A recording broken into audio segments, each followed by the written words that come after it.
Do you ever feel like there's no safe haven asset when markets start to crash? Well, you're not alone. Lately, all asset markets, including the crypto market, have been moving in lockstep in response to the same macro factors. That's why today I'm going to give you an overview of the current macro situation, tell you exactly which macro factors to watch, and show you how they could affect crypto.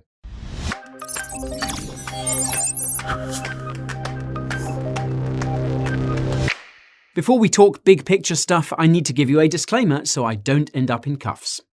If you came here for financial advice, tough luck. That's because I'm just an educator and entertainer who lets you know what's up. So please contact a financial advisor if you're looking for investment diamonds in the rough.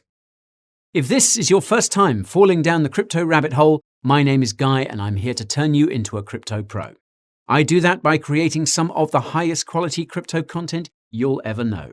Coins, tokens, news, reviews, and other topics that will help you grow both inside and outside of crypto. If you're already sold, subscribe to the channel and ping that notification bell down below. So, now that we're on the same page, it's time to get our heads around some global macro. Let's start with an overview of the current macro situation. For those who don't know, macro is short for macroeconomics, and it essentially involves analysing the economy from a bird's eye view. Macro factors include things like inflation, supply chain issues, labour shortages, raw material shortages, internal revolutions, international conflicts, everything we're experiencing right now. Now, you don't need to be an economist to understand that these macro factors have the potential to move asset markets, be they stock markets or the crypto market. What does require some economic knowledge, however, is to understand exactly how these macro factors interact, especially when they seem to be having the same effect on all asset valuations. As I mentioned in the introduction, investors across the board have been having a hard time finding safe haven assets in the current macro environment. What's odd is that this hasn't really happened before. You see, historically, government bonds and precious metals have been good assets to hold when the world goes wonky, but this time around, neither of the two has held up particularly well. Even real estate is starting to show signs of weakness in some countries, and this is the part where other influencers would say fine art is an exception and shill you their Masterworks referral link. Don't worry, I'm not going to do that. At least, not yet. Jokes aside, it appears that what's causing all assets to move in tandem is an important macro factor they all have in common, and that's the Federal Reserve, specifically the Fed's monetary policy. It's believed this correlation across asset classes was caused by the trillions of dollars the Fed pumped into the economy in response to the pandemic by cutting interest rates to zero, among other things. These trillions inevitably found their way into just about every asset class, and now that the Fed is starting to increase interest rates, these trillions are slowly being sucked back out of all asset markets. Case in point, almost everything has been crashing since November, which is when Federal Reserve Chairman Jerome Powell said the Fed would begin raising interest rates in response to inflation. As such, investors are viewing all the macro factors I mentioned earlier through the lens of the Fed and asking themselves whether they will result in the Fed raising or lowering interest rates in response. As I just hinted, the Fed raising interest rates, or even just hinting that it will do so, means that asset markets are likely to crash, whereas any indication that interest rates will be lowered results in a rally. This is why a recent Bloomberg article said that the Fed is forcing every investor to focus on macro factors, and why the saying, "it's all one trade," is becoming increasingly popular among investors.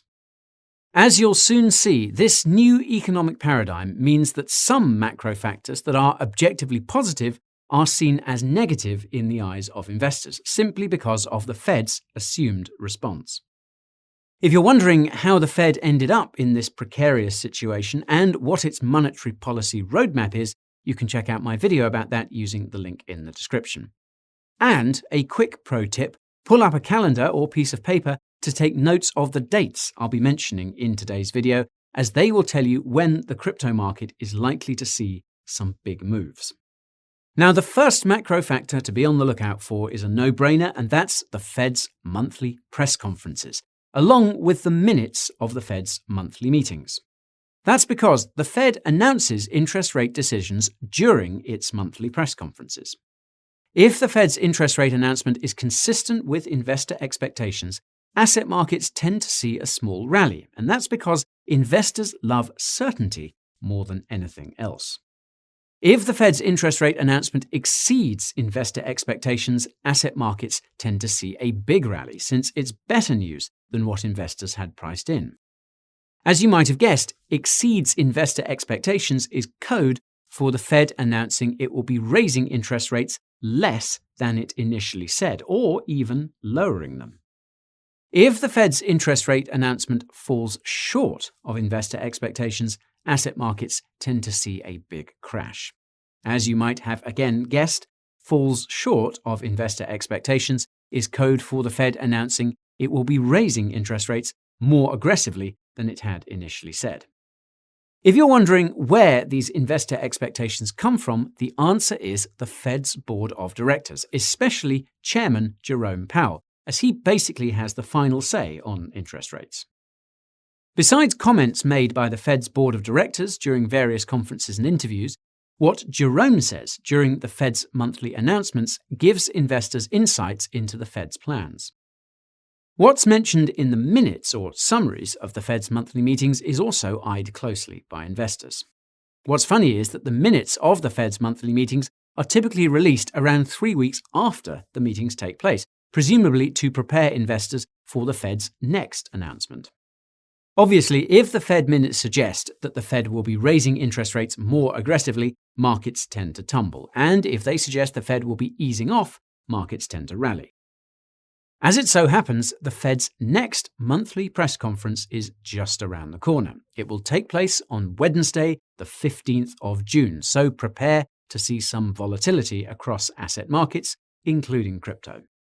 In terms of the Fed's minutes for the meetings taking place on the 14th and 15th of June, these will be released on Wednesday, the 6th of July, so mark your calendars or set a reminder. I'll also leave links to 2 of the Federal Reserve's calendars, so you'll know when the next press conferences and meetings will be released. In the interim, you can find out what the Fed is saying about the prospect of a central bank digital currency, aka digital dollar, using the link in the description.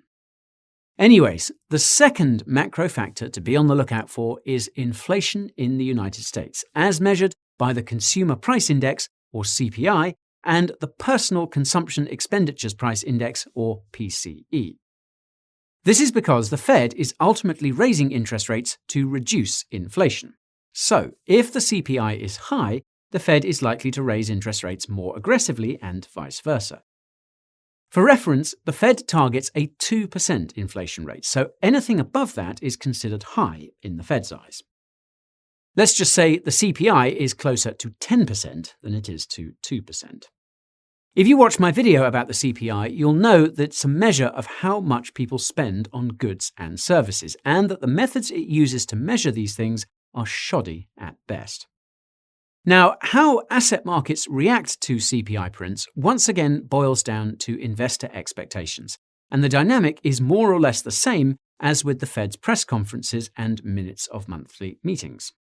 If the CPI print is consistent with investor expectations, asset markets tend to see a small rally. But with the high levels of inflation we've seen lately, investor certainty doesn't necessarily translate to a pump. If the CPI print exceeds investor expectations, i.e. comes in much lower than expected, then asset markets tend to see a massive rally. And the fact we haven't seen one of those in a while says it all. What investors are looking for now are signs of peak inflation. In other words, they're looking for signs that inflation has topped out and is on the decline, even if it's still objectively high.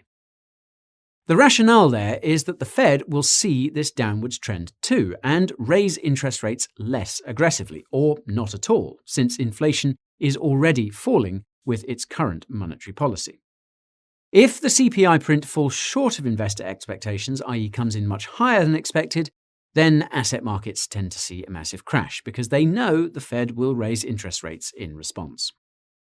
The caveat here is that the Fed apparently doesn't watch the CPI all that closely, and that might have something to do with the fact that the CPI isn't exactly the ideal inflation gauge.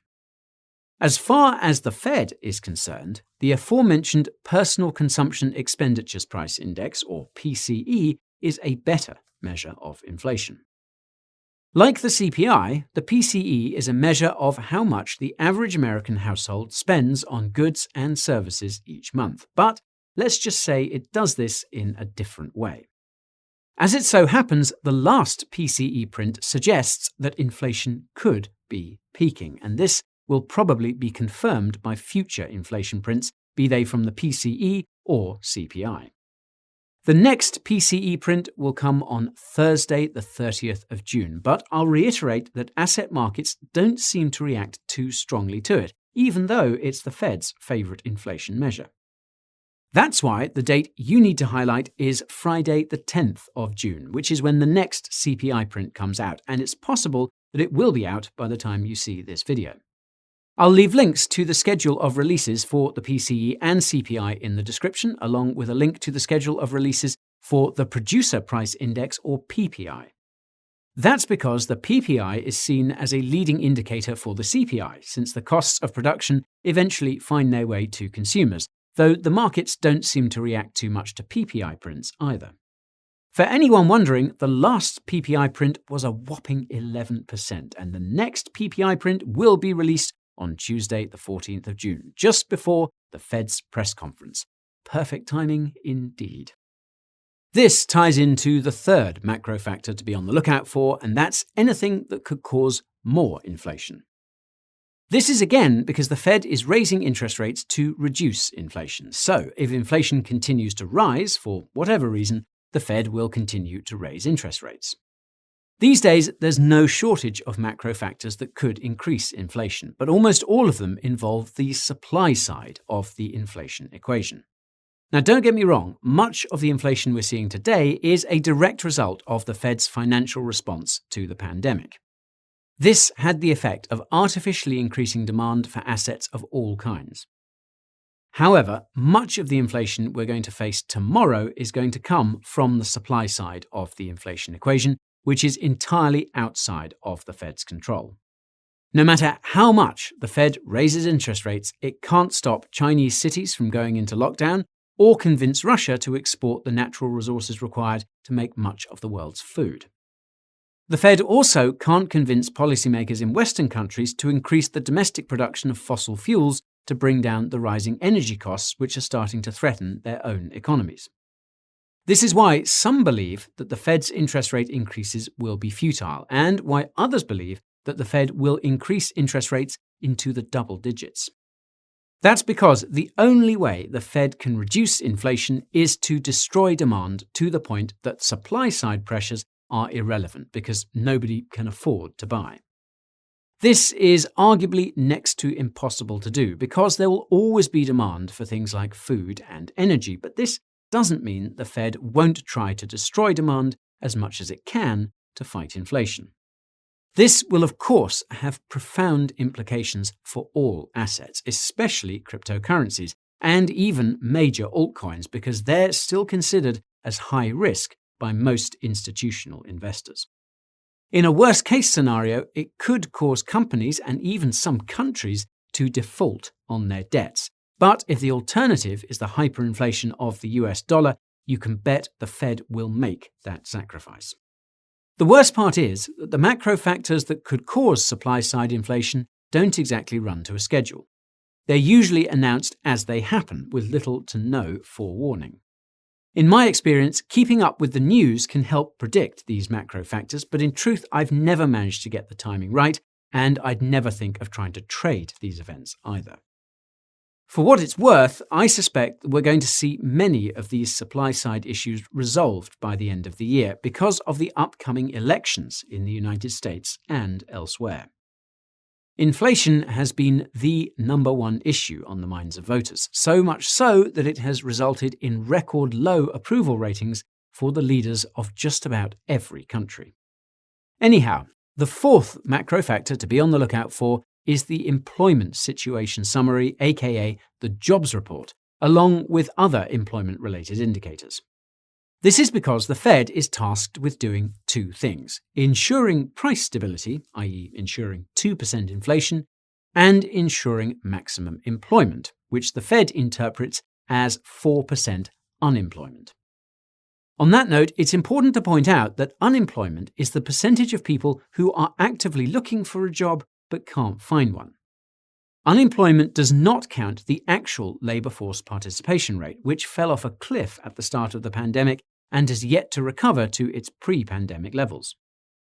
As you can see, the labour force participation rate has actually been on a long-term decline since the early 2000s, and that's mainly because more and more boomers are retiring.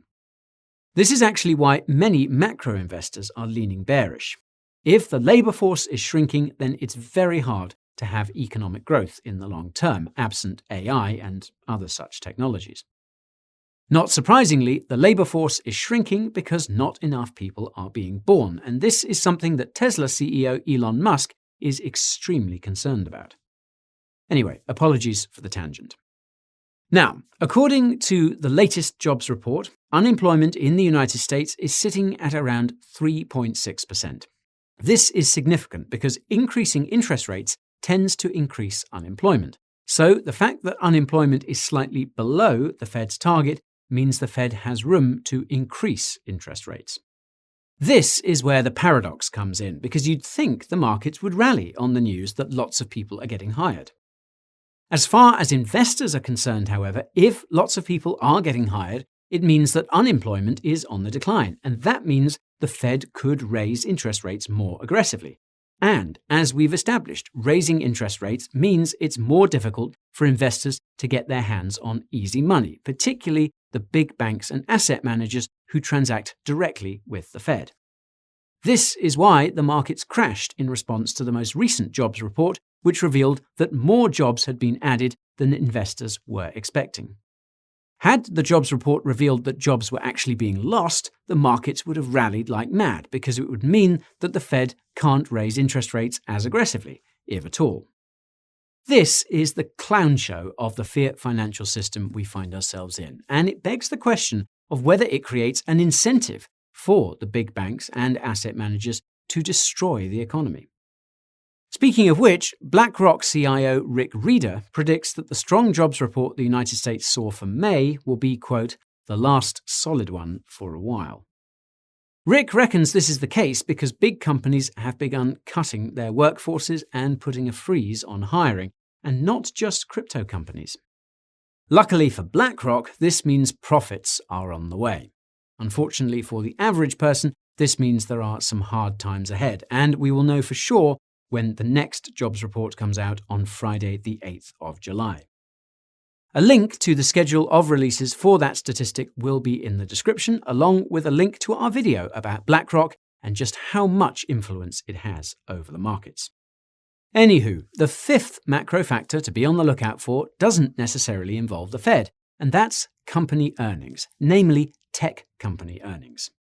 This is because the crypto market is highly correlated with tech stocks, especially stocks belonging to tech companies that work with crypto or hold cryptocurrencies on their balance sheets. As many of you will know, publicly traded companies publish earnings reports almost every quarter, i.e. every 3 months, give or take a few weeks. As with many of the other macro factors I've mentioned so far, how company earnings impact the price of their respective stocks fundamentally depends on investor expectations. If earnings are above expectations, the stock will see a massive rally. If they're within expectations, the stock will see a slight rally, and if they're below expectations, well, you all know what happens. As to why tech stocks are so important, it's primarily because they make up most of the S&P 500. The stock index that tracks the price of the top 500 US companies by market cap.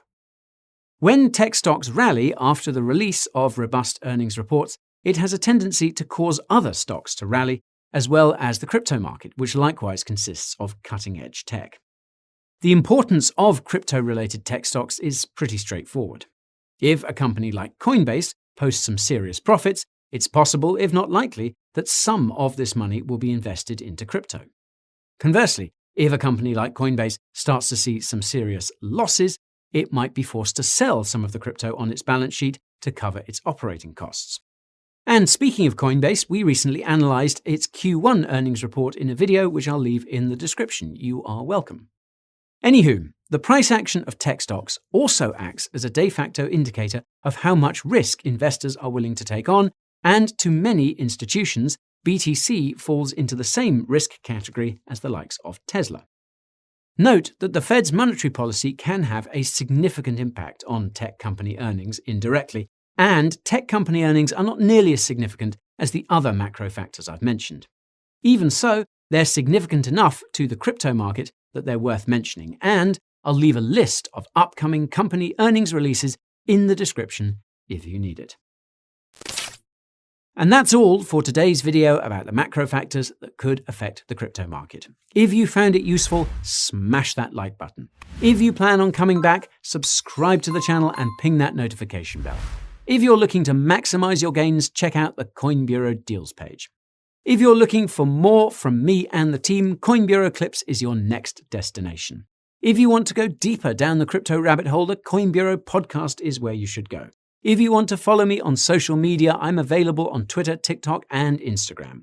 If you're having a hard time keeping up with the crypto market, all you need to do is join my Telegram.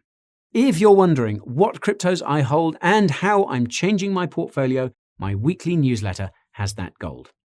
If you're itching to acquire some crypto-themed apparel, the Coin Bureau merch store is your best bet.